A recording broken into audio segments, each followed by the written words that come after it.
Bienvenue à toutes et à tous pour cette nouvelle analyse où on plonge dans les sources qu'on nous a données. Bonjour. Aujourd'hui, on va se pencher sur un outil assez connu, je pense, dans le monde de l'orientation pro, le modèle RIASEC. Ah oui, le fameux RIASEC. C'est ça. Cette grille de lecture, là, avec 6 lettres, censée nous aider à mieux voir ce qui nous intéresse dans le travail. Notre mission, comme d'habitude, voir ce que les documents nous disent vraiment sur son utilité, ses forces, ses faiblesses. Exactement. Ce modèle RIASEC, on l'appelle aussi parfois le Code Hollande, du nom de son créateur, John L. Holland, un psychologue. Ça remonte aux années 70 déjà. Ah oui, quand même, hein. Oui, et l'idée de départ, c'était de proposer une sorte de typologie assez simple, en fait, pour faire le lien entre des types de personnalités et des environnements de travail. En gros, l'idée, c'est qu'on serait plus épanoui et plus performant si notre job, il correspond à nos penchants naturels, quoi. Logique. C'est un cadre, on va dire, pour commencer à réfléchir à son parcours professionnel. D'accord, alors commençons par le début si vous voulez bien. Cet acronyme RIASEC, R-I-S-E-C, qu'est-ce que ça veut dire concrètement d'après les sources? Alors, chaque lettre, elle désigne un type dominant d'intérêt professionnel. On peut les passer en vue. Allons-y. Le R. Le R, c'est pour réaliste. Alors là, les personnes de ce type, d'après la théorie, elles aiment le concret, le tangible. Manipuler des objets, des outils, des machines, tout ce qui est travail manuel, physique, même en extérieur. La mécanique, la construction. Le côté main dans le cambouis un peu. C'est une image qui parle bien, oui. C'est ça. Ils aiment les résultats qu'on peut voir, qui sont pratiques. D'accord. Et le I? Ensuite, le I, c'est pour investigateur. Là, on change de registre. On n'est plus dans le monde des idées et de l'analyse. Ces profils, on les décrit comme curieux, observateurs. Ils aiment résoudre des problèmes compliqués par la réflexion. Ah oui. Les sciences, la recherche, le diagnostic médical ou technique, l'analyse de données, bref, tout ce qui demande de creuser, de comprendre en profondeur. Ils cherchent le pourquoi du comment. Donc là, c'est plutôt la tête si on oppose au R. C'est un peu ça, oui. Ensuite, on a le A pour artistique. Mhm. Là, c'est assez clair, je pense. L'accent est mis sur l'expression de soi, l'originalité, la créativité. Que ce soit les arts visuels, la musique, l'écriture, le design. Ces personnes sont souvent décrites comme un peu non-conformistes, intuitives. Elles cherchent à exprimer des émotions, des idées, mais de manière esthétique ou innovante. D'accord, ça se tient. Et le S alors? Le S, c'est pour social. Là, c'est l'humain qui prime. Ah! Ces profils sont caractérisés par l'empathie, le désir d'aider, de former, de soigner les autres. Ils aiment le contact, la collaboration, le soutien, l'enseignement, le travail social, les soins, le conseil, tous ces domaines où le relationnel est vraiment au cœur du métier. Le contact humain comme moteur en fait. Tout à fait, absolument. Après le S, on a le E, entreprenant. Entreprenant. Oui, là, les mots-clés, c'est dynamisme, influence. Ces personnes aiment diriger, persuader, organiser, prendre des initiatives pour atteindre des buts, souvent ambitieux d'ailleurs, penser à la vente, au management, à la politique, la création d'entreprises, des environnements souvent compétitifs, orientés vers l'action. Ils aiment convaincre, mener des projets, diriger des équipes. On imagine bien le profil, oui. Le leader, le commercial, peut-être. C'est souvent l'image qui vient en premier, oui. Et pour finir, la dernière lettre, R, le C, pour conventionnel. Conventionnel. Voilà. Ordre, méthode, précision. Ces profils-là apprécient les cadres structurés, les règles claires. Ils sont souvent doués pour l'organisation, le travail avec les chiffres, les données, le respect des procédures, l'administration, la compta, la gestion de bases de données, toutes ces tâches qui demandent de la rigueur, de la fiabilité. D'accord. Bon, ça nous donne un bon aperçu des 6 types, mais les sources le disent bien, on est rarement un seul type à 100%, non? Comment le modèle y gère ça? C'est une très bonne remarque. En pratique, oui, on a souvent un profil qui combine 2, voire 3 lettres dominantes. Ah, d'accord. Et c'est là qu'intervient cette fameuse représentation en hexagone que les documents mentionnent souvent. L'hexagone, oui. Imaginez un hexagone avec les 6 types placés au sommet, dans l'ordre R, puis I, A, S, E et C, qui revient à côté de R. Eh bien, la théorie de Holland, elle dit que les types qui sont voisins sur cet hexagone sont psychologiquement plus proches. Comment ça?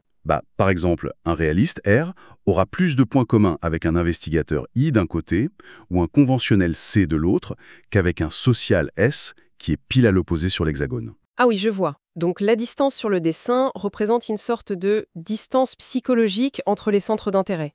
C'est exactement l'idée. Un profil qui serait, disons, social-artistique, SA, serait assez cohérent, parce que S et A sont côte à côte. Par contre, un profil réaliste social, RS, comme ils sont opposés, ce serait plus rare, ou ça pourrait indiquer des intérêts un peu en tension. Intéressant. Cet hexagone, il aide à voir les combinaisons les plus fréquentes, les plus harmonieuses, et puis celles qui le sont moins. Les sources donnent des exemples, comme un profil qui serait ISA, investigateur, social, artistique. ISA. Ben, ça pourrait coller, par exemple, pour un métier comme psychologue ou conseiller d'orientation. Il faut analyser, I, communiquer avec une certaine créativité, A, et aider les autres, S, tu vois. Oui, oui, ça apporte une nuance importante par rapport aux 6 types pris isolement. Bon, alors maintenant qu'on a décrit le modèle, quels sont ses points forts? Pourquoi est-ce qu'on en parle encore autant, presque 50 ans après? Qu'est-ce que les documents mettent en avant? Alors, le premier point, c'est vraiment sa simplicité. Et ça, les sources insistent beaucoup là-dessus. Simple, oui. 6 types, un acronyme qu'on retient bien, des descriptions assez intuitives. Ça le rend très accessible, en fait. Pas besoin d'être un expert en psycho pour comprendre les bases. C'est un peu un langage commun pour parler d'orientation. Une sorte de porte d'entrée facile, quoi. C'est ça, une porte d'entrée. Deuxième point fort, son but de personnalisation. L'idée d'essayer d'aligner son travail sur qui on est, sur ses intérêts profonds, ça parle à beaucoup de monde. Oui, forcément. Et les documents suggèrent que cet alignement, c'est un secteur important pour la satisfaction et même la persévérance au travail. Trouver un environnement qui est congruent, comme dit Hollande, avec son type, ça augmenterait les chances de s'y sentir bien et d'y rester. Ce qui paraît assez logique, intuitivement. Faire un truc qu'on aime ou au moins le faire d'une manière qui nous correspond. Précisément. Un autre avantage qui est souligné, c'est sa large applicabilité. On le voit partout, en orientation scolaire bien sûr, mais aussi dans les bilans de compétences pour adultes, l'aide à la reconversion, parfois même en recrutement ou en gestion de carrière dans les entreprises. Ah, donc c'est pas juste pour les lycéens qui savent pas quoi faire après le bac. Ah non, pas du tout. C'est très utilisé pour les adultes qui se posent des questions sur leur boulot. Et puis, il y a une application un peu plus pointue mais intéressante que les sources mentionnent. On peut s'en servir pour mieux comprendre son propre style d'apprentissage. Comment ça? Par exemple, savoir si on a une dominante réaliste, qui apprend mieux en faisant, en manipulant, ou plutôt investigateur, qui préfère analyser, lire, rechercher. Ça peut aider à adapter les méthodes, que ce soit pour étudier ou pour se former. Savoir qu'on est plutôt I, ça peut expliquer pourquoi on a besoin de lire toute la doc avant de commencer, alors qu'un R va vouloir essayer tout de suite, tu vois? Intéressant cette extension à l'apprentissage, mais... Et c'est là qu'on arrive au point sensible. Tout modèle a ses limites. Quelles sont les critiques ou les faiblesses du RIASEC que les documents relèvent? Parce que bon, classer tout le monde dans 6 cases, ça peut sembler un peu court. C'est exactement une des critiques majeures qui revient, une possible simplification excessive. La complexité d'une personne, ses motivations, qui peuvent être multiples, parfois contradictoires, c'est difficile de faire tenir tout ça dans un code de 2 ou 3 lettres. Oui, j'imagine. Les sources disent que certaines personnes, elles se sentent un peu à l'étroit là-dedans. Elles se reconnaissent pas vraiment ou alors elles trouvent que leur profil est beaucoup plus nuancé. On peut être passionné de code informatique, donc trait I ou C, et en même temps faire du théâtre d'impro, trait A ou S. Le modèle a du mal avec ça. Il peut avoir du mal à montrer comment ces intérêts différents cohabitent, comment ils s'expriment concrètement dans un parcours. Une autre limite qui est souvent mentionnée, c'est une certaine rigidité. Rigidité, hein. Oui, le RIASEC, ça donne une photo des intérêts à un moment donné, un instant T. Mais nos intérêts, ils bougent Oui. avec l'âge, les expériences, les rencontres. Le modèle, il prend pas vraiment en compte cette évolution dans le temps, ni la possibilité de changer complètement de voie, ce qui arrive de plus en plus souvent aujourd'hui. Donc, le code RIASEC qu'on a à 20 ans, c'est pas forcément le même à 40 ou 50 ans. Absolument pas, et c'est important de le rappeler. D'ailleurs, les documents notent aussi un manque de prise en compte d'autres facteurs qui sont pourtant hyper importants dans un choix de carrière. Comme quoi, par exemple? Le modèle se concentre sur les intérêts, ce qu'on aime faire et les environnements préférés. Mais il ne mesure pas directement les compétences réelles. On peut adorer la musique, type A, sans être doué pour autant. Ah oui, c'est vrai. Il ne mesure pas non plus les valeurs personnelles. Qu'est-ce qui est vraiment important pour moi au travail? L'argent? L'impact social? L'autonomie? La sécurité de l'emploi? Ça, le RIASEC ne le dit pas directement. Et puis il y a les contraintes externes, la réalité du marché du travail, la situation géographique, les obligations familiales. Tout ça, ça joue aussi. Donc, si je résume, avoir le profil RIASEC parfait pour un métier, ça ne garantit pas qu'on sera bon, ni que ça correspondra à nos valeurs profondes, ni même qu'il y aura un poste disponible pour nous. Voilà, c'est une excellente synthèse des nuances importantes. Le RIAC, c'est une pièce du puzzle. Une pièce utile, peut-être, mais c'est pas tout le puzzle. Enfin, les sources mentionnent qu'il y a eu quelques controverses ou des débats dans le monde de la recherche. Par exemple, est-ce que la structure en hexagone est vraiment valable dans toutes les cultures du monde? Est-ce que c'est pertinent de séparer si nettement certains types, alors que beaucoup de métiers demandent aujourd'hui d'être polyvalents? Mais bon, il est précisé que ces débats, ils ne remettent pas en cause l'utilité du modèle comme point de départ pour la réflexion. C'est un outil pour commencer, pas une réponse définitive. Compris. C'est donc un outil avec des atouts clairs, mais à utiliser en connaissance de cause. Alors justement, comment on l'utilise concrètement? J'imagine qu'il y a des tests, comme vous disiez. On les trouve où? Et surtout, comment on interprète les résultats? Oui, oui. Le plus souvent, on passe un test d'intérêt professionnel basé sur le RIASEC. Les documents confirment qu'il en existe plein, mais attention de qualité et de profondeur assez variables.